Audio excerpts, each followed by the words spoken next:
2023 അതായത് കഴിഞ്ഞ വർഷം ലോകത്തിലെ ഏറ്റവും കൂടുതൽ റവന്യൂ ജനറേറ്റ് ചെയ്തിട്ടുള്ള ഫുട്ബോൾ ക്ലബ്ബ് എന്ന് പറയുന്നത് റയൽ മഡ്രിഡ് ആണ്.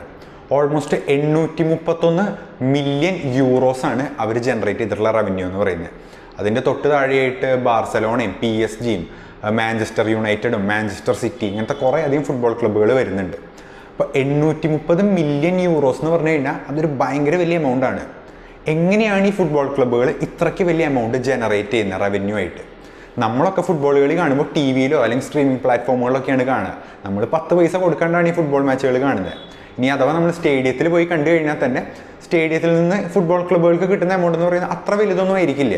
കാരണം ഫുട്ബോൾ ക്ലബ്ബുകൾ എന്താ പറയുക, ഓരോ പ്ലെയേഴ്സിനെയും സൈൻ ചെയ്യുന്നത് 500-600 കോടി രൂപയൊക്കെ കൊടുത്തിട്ടാണ് വലിയ ക്ലബ്ബുകൾ ഭയങ്കര ടോപ്പ് ടിയർ ഫുട്ബോൾ പ്ലെയേഴ്സിനെയൊക്കെ സൈൻ ചെയ്യുന്നത്.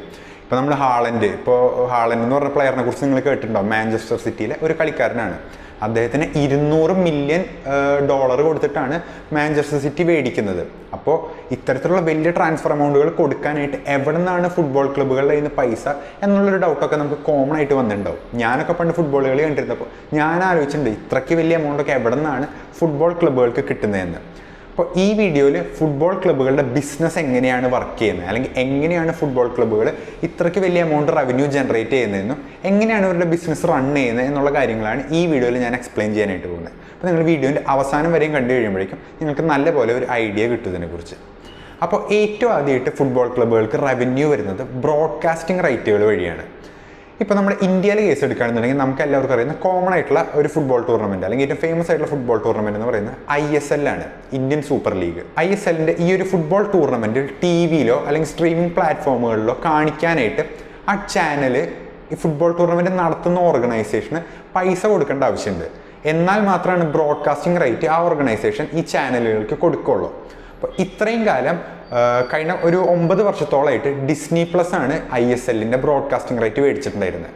എന്നാൽ കഴിഞ്ഞ വർഷം തൊട്ട് അത് വിയാകോം 18 എന്ന് പറയുന്ന റിലയൻസ് ഇൻഡസ്ട്രീസിൻ്റെ കീഴിലുള്ള ഒരു മീഡിയ കമ്പനിയാണ് ബ്രോഡ്കാസ്റ്റിംഗ് റൈറ്റ് മേടിച്ചിട്ടുള്ളത്. അവർ മേടിച്ചിട്ടുള്ളത് ഒരു വർഷത്തേക്ക് 275 കോടി രൂപ കൊടുത്തിട്ടാണ് ISLൻ്റെ ബ്രോഡ്കാസ്റ്റിംഗ് റൈറ്റ് മേടിച്ചിട്ടുള്ളത്. 2 വർഷത്തേക്കായിട്ടാണ് അവർ മേടിച്ചിട്ടുള്ളത് 550 കോടി കൊടുത്തിട്ട്. ഇനിയിപ്പോൾ നമ്മൾ ഇംഗ്ലീഷ് പ്രീമിയർ ലീഗിൻ്റെ കേസ് എടുക്കുകയാണ്. അതാണ് ലോകത്തിലെ ഏറ്റവും വലിയ ഒരു ടൂർണമെൻറ്റ് ഫുട്ബോളിനെ ബേസ് ചെയ്തിട്ട്. അപ്പോൾ ഈ ഇംഗ്ലീഷ് പ്രീമിയർ ലീഗിന് സ്കൈ സ്പോർട്സ് ഈ അടുത്ത് 5 വർഷത്തേക്ക് ബ്രോഡ്കാസ്റ്റിങ്ങിന് ഒരു കോൺട്രാക്റ്റ് സൈൻ ചെയ്തു. അപ്പോൾ ഈ 5 വർഷത്തേക്കായിട്ട് അവർ കൊടുത്തിട്ടുള്ള എമൗണ്ട് എന്ന് പറയുന്നത് ഓൾമോസ്റ്റ് $8.5 ബില്യൺ. അതായത് ഇന്ത്യൻ റുപ്പീസിലേക്ക് കൺവേർട്ട് ചെയ്ത് കഴിഞ്ഞാൽ 70,000 കോടി രൂപ. അപ്പോൾ ഇത് 5 വർഷത്തേക്കുള്ള ഡീലാണ്. അപ്പോൾ ഒരു വർഷം അപ്രോക്സിമേറ്റ്ലി ഒരു 15,000 കോടി രൂപയുടെ ചുറ്റുവട്ടത്ത് വരും ഒരു വർഷത്തെ ബ്രോഡ്കാസ്റ്റിംഗ് റൈറ്റ് സ്കൈ സ്പോർട്സിന് കിട്ടാനായിട്ട്. അപ്പോൾ ഒരു ഭയങ്കര വലിയ എമൗണ്ട് തന്നെ നമുക്ക് ബ്രോഡ്കാസ്റ്റിംഗ് റൈറ്റ് വഴി ഫുട്ബോൾ ക്ലബ്ബുകൾക്ക് കിട്ടും. അത് എങ്ങനെയാണ് കിട്ടുന്നതെന്ന് വെച്ചാൽ ഈ ബ്രോഡ്കാസ്റ്റിംഗ് കമ്പനി ഈ പൈസ ഈ ഫുട്ബോൾ ടൂർണമെൻറ്റ് നടത്തുന്ന ഓർഗനൈസേഷന് കൊടുക്കും ബ്രോഡ്കാസ്റ്റിംഗ് റൈറ്റ് മേടിക്കാനായിട്ട്.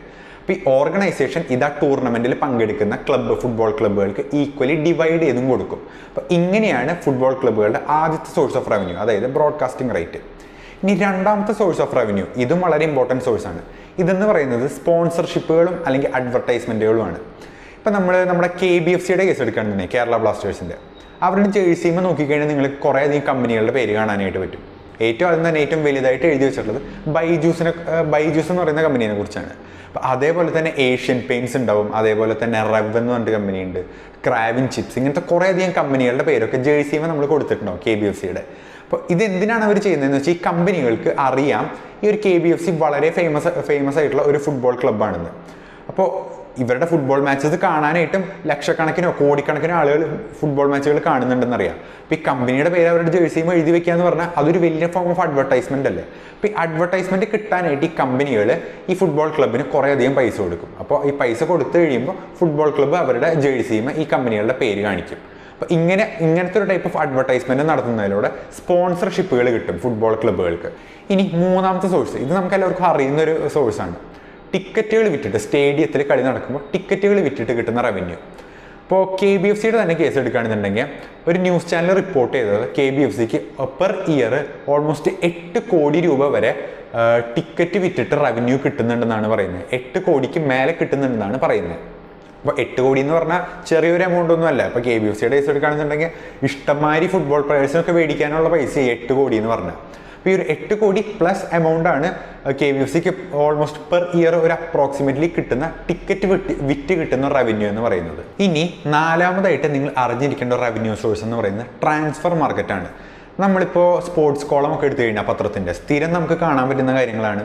ഒരു ഫുട്ബോൾ ക്ലബ്ബ് ഇന്നൊരു പ്ലെയറിനെ വേറൊരു ഫുട്ബോൾ ക്ലബ്ബിലേക്ക് വിറ്റപ്പോൾ $50 മില്യൺ കൊടുത്തു, $100 മില്യൺ കൊടുത്തു, $150 മില്യൺ ട്രാൻസ്ഫർ ഫീ ആയിട്ട് കൊടുത്തു എന്നൊക്കെ പറഞ്ഞിട്ട് നമ്മൾ കുറേയധികം ന്യൂസുകൾ കാണാറുണ്ട്. അപ്പോൾ ഈ ട്രാൻസ്ഫർ ഫീ എന്ന് പറയുന്ന എമൗണ്ട് ആണ് ക്ലബ്ബുകൾക്ക് കിട്ടുന്ന എമൗണ്ട്. നമ്മളിപ്പോൾ $200 മില്യൺ മാഞ്ചസ്റ്റർ സിറ്റി ഹാളൻഡിനെ മേടിച്ചു എന്ന് പറയുകയാണ്. അപ്പോൾ $200 മില്യൺ പോകുന്നത് ഹാളൻഡിനല്ല.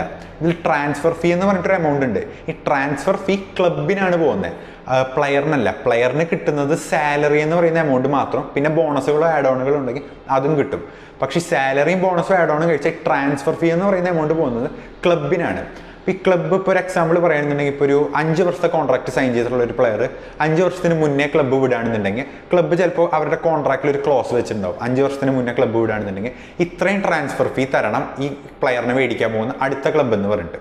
ഒരു പ്ലെയറിനെ ഒരു ക്ലബ്ബിൽ നിന്ന് മറ്റൊരു ക്ലബ്ബ് മേടിക്കുമ്പോൾ ഈ പ്ലെയറിനെ വിൽക്കുന്ന ക്ലബ്ബിന് പലപ്പോഴും ഈ മേടിക്കുന്ന ക്ലബ്ബ് ഒരു ട്രാൻസ്ഫർ ഫീ കൊടുക്കേണ്ട ആവശ്യമുണ്ട്.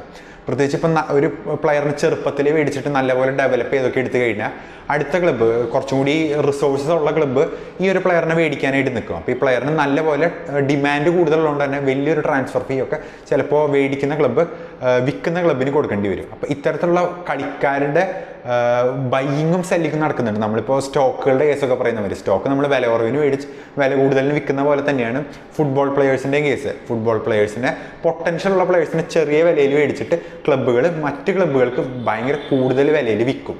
അപ്പോൾ ഈ ഒരു എമൗണ്ടും ഇങ്ങനത്തെ ക്ലബ്ബുകൾക്ക് കിട്ടുന്നുണ്ട് ഈ ട്രാൻസ്ഫർ ഫീ ആയിട്ട്. അപ്പോൾ ഇതാണ് ക്ലബ്ബുകളുടെ മറ്റൊരു സോഴ്സ് ഓഫ് ഇമ്പോർട്ടൻറ്റ് റവന്യൂ എന്ന് പറയുന്നത്. ഇനി അഞ്ചാമത്തെ സോഴ്സ് ഓഫ് റവന്യൂ എന്ന് പറയുന്നത് മെർച്ചൻഡൈസുകളാണ്. മെർച്ചൻഡൈസ് വിറ്റ് കിട്ടുന്ന പൈസ. ഇപ്പോൾ കേരള ബ്ലാസ്റ്റേഴ്സിൻ്റെ തന്നെ കേസ് നമ്മൾ വീണ്ടും എടുക്കുകയാണെന്നുണ്ടെങ്കിൽ ഓൾമോസ്റ്റ് 80 ലക്ഷം രൂപയുടെ എടുത്തിട്ടാണ് കേരള ബ്ലാസ്റ്റേഴ്സിന് കഴിഞ്ഞ വർഷം മെർച്ചൻഡൈസ് വിറ്റിട്ട് കിട്ടിയെന്നാണ് ഒരു ന്യൂസ് ചാനൽ റിപ്പോർട്ട് ചെയ്തിട്ടുള്ളത്. 80 ലക്ഷം രൂപ, അത് വളരെ സബ്സ്റ്റാൻഷ്യൽ ആയിട്ടുള്ള ഒരു എമൗണ്ട് ആണ്. ഇനിയിപ്പോൾ നമ്മൾ വീണ്ടും റൊണാൾഡോൻ്റെ കേസ് എടുക്കുകയാണെന്നുണ്ടെങ്കിൽ റൊണാൾഡോ റിയൽ മാഡ്രിഡിൽ നിന്ന് യുവൻറ്റസിലേക്ക് ടീം മാറിയപ്പോൾ യുവൻറ്റസ് ക്ലബ്ബ് റൊണാൾഡോൻ്റെ പേരിൽ ജേഴ്സി അടിച്ചിട്ട് വിറ്റിട്ട് കുറേയധികം പൈസ യുവൻറ്റസ് ക്ലബ്ബും ഉണ്ടാക്കി. അപ്പോൾ ഈ പ്ലെയേഴ്സിനെ മേടിക്കുന്നതിൻ്റെ പോലെ തന്നെയാണ് ഈ ഒരു മെർച്ചൻഡൈസ് വിറ്റ് കിട്ടുന്ന പൈസ. ഇപ്പോൾ ക്ലബ്ബുകളുടെ ടീഷർട്ടുകൾ അല്ലെങ്കിൽ ഷോർട്സ്, ബൂട്ട് അല്ലെങ്കിൽ മറ്റ് അപ്പാരൽസ് ഒക്കെ ഉണ്ടാവില്ലേ ഈ ഫുട്ബോൾ ക്ലബ്ബുകളുടെ. ഈ അപ്പാരൽസ് നമ്മൾ മേടിക്കുമ്പോൾ അതിൻ്റെ ഒരു വലിയ എമൗണ്ട് കമ്മീഷൻ ഫുട്ബോൾ ക്ലബ്ബുകൾക്ക് പോകും. ബാക്കി പൈസ ഈ അപ്പാരൽ ഉണ്ടാക്കുന്ന കമ്പനിക്ക്. ഇപ്പോൾ അഡിഡാസ് ആണ് ഇപ്പോൾ ഫുട്ബോൾ ക്ലബ്ബിൻ്റെ ജേഴ്സി ഉണ്ടാക്കുന്നതെന്നുണ്ടെങ്കിൽ അഡിഡാസ് ആ ജേഴ്സി വിൽക്കുന്ന പൈസ കിട്ടും. അതിന് പുറമെ ഒരു കമ്മീഷൻ ബേസിസിൽ അല്ലെങ്കിൽ ഒരു പാർട്ട്ണർഷിപ്പ് ബേസിസിൽ ഏത് ഫുട്ബോൾ ക്ലബിൻ്റെ ജേഴ്സിയാണോ അഡിഡാസ് വിൽക്കുന്നത് ആ ഫുട്ബോൾ ക്ലബിനും അഡിഡാസ് ഒരു എമൗണ്ട് കൊടുക്കും. അപ്പോൾ ഇങ്ങനെയും ഫുട്ബോൾ ക്ലബ്ബുകൾ പൈസ ഉണ്ടാക്കും, അതായത് മെർച്ചൻഡൈസ് വിറ്റിട്ട്. ഇനി അവസാനത്തെ നിങ്ങൾ അറിഞ്ഞിരിക്കേണ്ട മറ്റൊരു ഇമ്പോർട്ടൻറ്റ് സോഴ്സ് ഓഫ് റവന്യൂ ആണ് സോഷ്യൽ മീഡിയ അല്ലെങ്കിൽ ഇൻ്റർനെറ്റ് എന്ന് പറയുന്നത്. ഇപ്പോൾ നമ്മൾ ഒരുവിധപ്പെട്ട ഫുട്ബോൾ ക്ലബ്ബുകൾക്കും യൂട്യൂബ് ചാനലും ഇൻസ്റ്റാഗ്രാമിൻ്റെ ഹാൻഡിലും ട്വിറ്ററും ഒക്കെ ഉണ്ടാവും.